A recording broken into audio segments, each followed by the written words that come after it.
Greetings, Captain.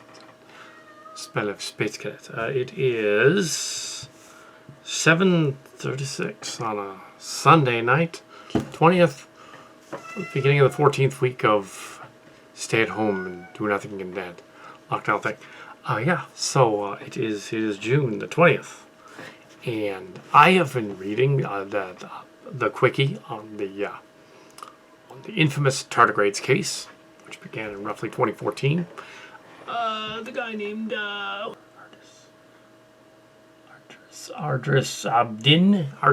Okay, Abdin. A lot of Trekkies have already chimed in on this because, an intellectual property case thing was dropped in the early stages of before the pandemic began. It was dropped in February. The artist created a game in 2014, an online Steam game called Tardigrades, and in it, the game had several characters that seemed like archetypes for those in Star Trek Discovery, which came later in 2017. It seems like the creators of Discovery had lifted the game whole cloth and just changed some names around and some of the characters around, and the plot. This space story where tardigrades were used as these microscopic organisms in space. They exist. They were used as larger organisms to pilot spaceships. Well, very far out kind of thing. The mycelium drive is mentioned in there, the mushroom drive and all that. That's in the game. I've played it. So yes, it's totally a ripoff. I was not involved in the making of Discovery or in the case or anything like that. I don't know anything about it. I know more about Axanr than we did about this one. But we're still not in that either. The fan film we did was Star Trek Chimera, or Starship Chimera, as we had to change the name to avoid getting a cease and desist from them as well in 2016. So, but yes, we did not. They were okay with what we did. So our fan film is up, and as of September 2019, and it's in 3 parts, and we have had no legal problems with our fan film because we know people. Anyways, anyway, to this case, it was dismissed. Having studied legal and copyright law and stuff like that in school, there was a course in the copyright law and all that stuff. It was a course that I took that I got a C plus in it. So, it ain't great. It was my least good grade that year. I got all A's and everything else, but a C plus in legal law. So I'm not that good at law. But I looked this over and the ruling. And although some fans, including the website nerdrotic.com, were really PO'd about the ruling, apparently last February, but they kind of buried the lead, and I didn't know they buried the lead. Since the second season of Discovery did not really go that much into the tardigrade stuff, they did other things.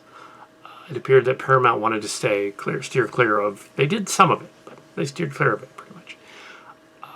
What I would have done in their stead, being a fan creator, I would have just said, "All right, yeah, we totally borrowed from your game. We're going to put your name in the credits in season 2, and say based on an idea by Abdin. Based on an idea by we'll put a name in the credits. We don't need to spend any more money on it. That's all they had to do. Based on an idea by this guy, Abdin. Probably pronouncing his name wrong.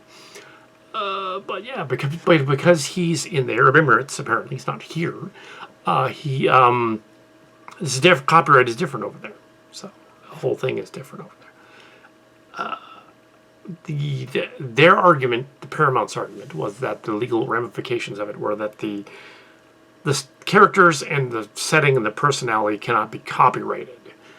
The idea of copyrighted and sued for copyright, the idea that there's a gay officer, the idea that there's a redhead, the idea that there's a black first officer, is not copyrightable because that's fairly vague. And, be like my character of Nicarno, and there's same thing. They couldn't use that. To change into Paris. But no, I didn't invent Nick Locarno. I just included him in my story. Anyway, so yeah, I know I didn't. The Borg, however, not. Anyway, so as well as the phage aliens, as well as there's a lot of stuff, our fan films that they borrowed literally from, but we didn't sue. We're all okay with it. We said, all right, just give us some comeuppance. So they did. Yeah. So yeah, Paramount should have just given him credit on season 2. They should have just said, based on a story by this guy. Fine. He gets royalties then. Coming up with some of Star Trek Discovery. Because they totally ripped it off. But they're a corporation and they have better lawyers. That's basically what happened. But yeah, I can see why they would say, and would say that. And they wanted to have a case, Tardigrades. Yes. They wanted to have a GoFundMe to try and repeal. They shouldn't bother, really. What they should repeal for is my idea. They should come out and say, okay, put his name in the credits. This story is too much for what we have online. Put his name in the credits. Fine. Acknowledge that, put his name in the credits. Like they did in Star Trek Picard when they realized that Riker's was in there. And it looked like Chimera. So they're like, all right, somewhere in the credits, mention these two guys in their fan film. Somewhere in there. And then they won't do anything. Okay. but yes, but yeah, acknowledge it and stuff. Same thing with Renegades being similar to the same time period as Chimera. Them too. But Renegades did not need to change their names around and be something else and change the ships around. They didn't need to do that. They could have still called them that. Paramount could not have come after it. The problem is that in 2016, when they were planning Discovery and all that, and apparently borrowing from this game, it's not the first time or the last time they will borrow from a game. I'm going to go into that in a minute.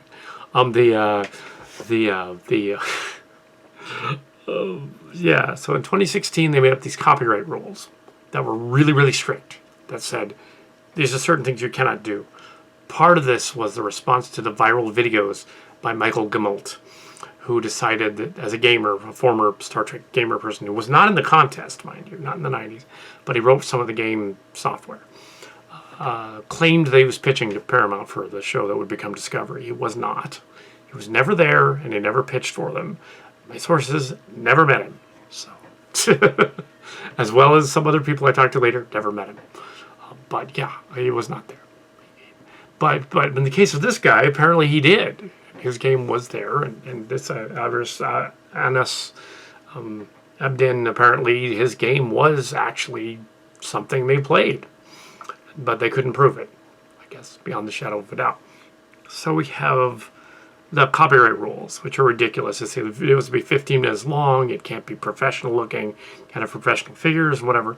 This is about when Starship Chimera, our fan film, was about a third of the way through. Almost 2/3 of the way through. And 2/3 of the way through. And so we said, well, we're not changing the names. We can't go back and rewrite all the names and stuff. So we'll just use the Star Trek names. But because it's action figures, we should be fine. And it turns out we are. 503, we're fine. Don't make any profit, we're good. They're good, we're good. All right. Don't make any profit on it. And when you put out Starship Chimera, Starship Locations as books, and do make a profit on the books, you do have to change the names. So all the Starship Locations books, the names have been changed, but you can tell it's a Star Trek spoof. And it says in the credits, Star Trek spoof, Star Trek parody. And it's not official. And Lower Decks is going to be strangely like it. Yeah, we have nothing to do with it, but that would be cool if we did. We have more to do with Star Trek Prodigy, which they canceled. Oh well. Better luck next time. And the other game that they've ripped off was the Star Trek Picard. They ripped off Mass Effect. They just stole scenes whole cloth from Mass Effect. Specifically, the third game, second and the third game, mainly the third one, where they find the pool and all that mysterious thing that drives them crazy. The whole anti-synth thing, Mass Effect. So Picard is not originally there. So yeah, they're not above borrowing stuff. Apparently they're not above borrowing stuff from Star Trek fans for decades. Apparently there's a guy that created the idea of somebody surviving the transporter. That wasn't me. That was someone else.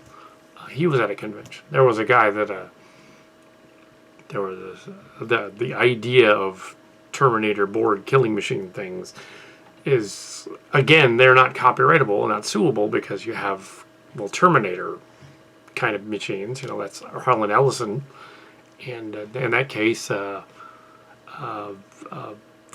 he did sue James Cameron, and they put his name on the credits when they re-released Terminator. They said, all right, based on a premise by James Cameron.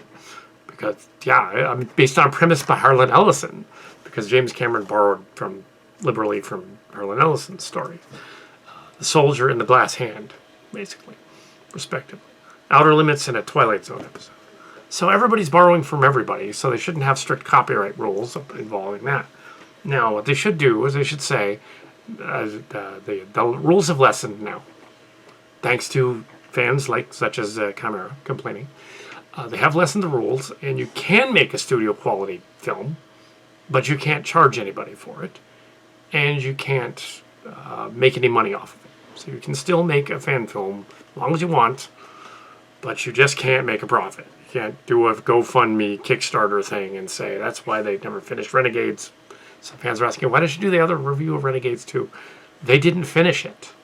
The GoFundMe Kickstarter thing died before they could finish it. So they're never going to finish it.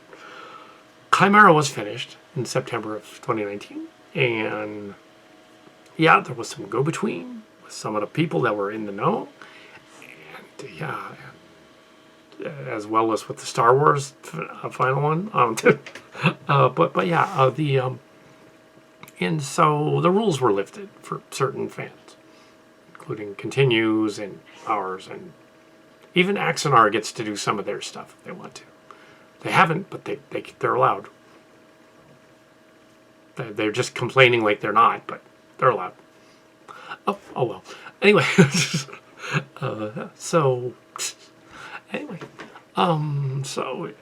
case. His case.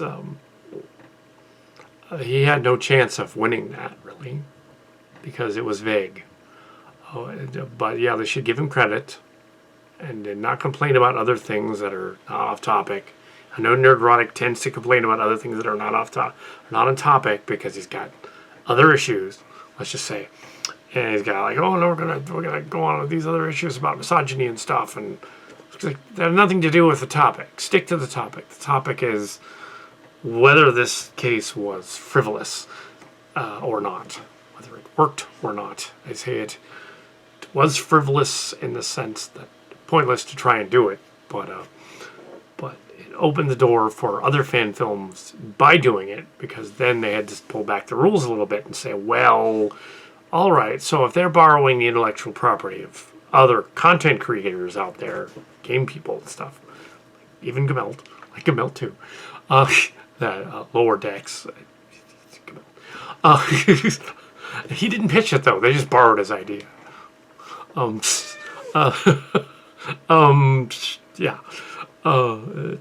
Discovery is nothing like his story. Vaguely, Cillian Space borrowed from it, but as a parody, so it's fine. I kind of said, well, we're spoofing it, and they've changed all the names, so. But because the Chimera presenter, he didn't have a case, but doesn't mean they shouldn't give him a byline over there at Paramount. Give him a byline. Come on. Like you did for the guy that thought of Nick Locarno, for instance. They had to change it to Tom Barris. The guy who thought of Lower Decks, that's a better example.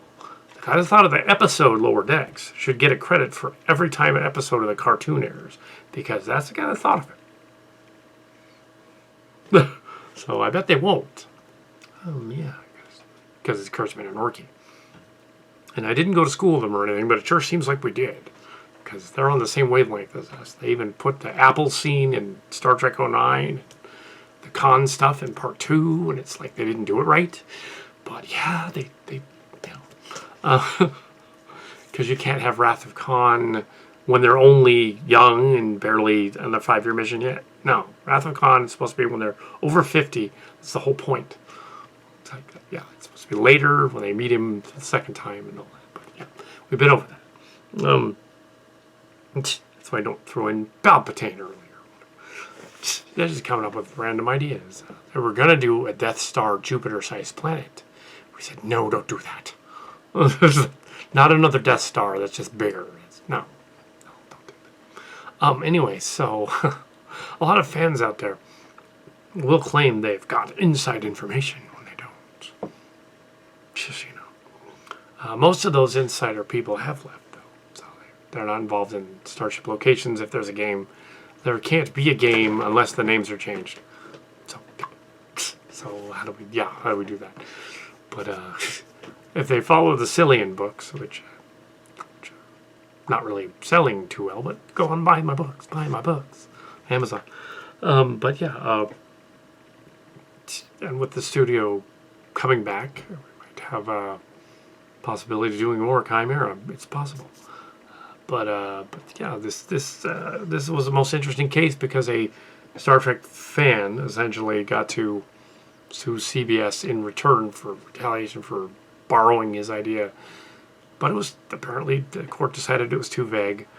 Yeah, there was no lawsuit over here. I don't think Axanr got sued either. I think they were going to get sued and then they countersued and then they stopped with them.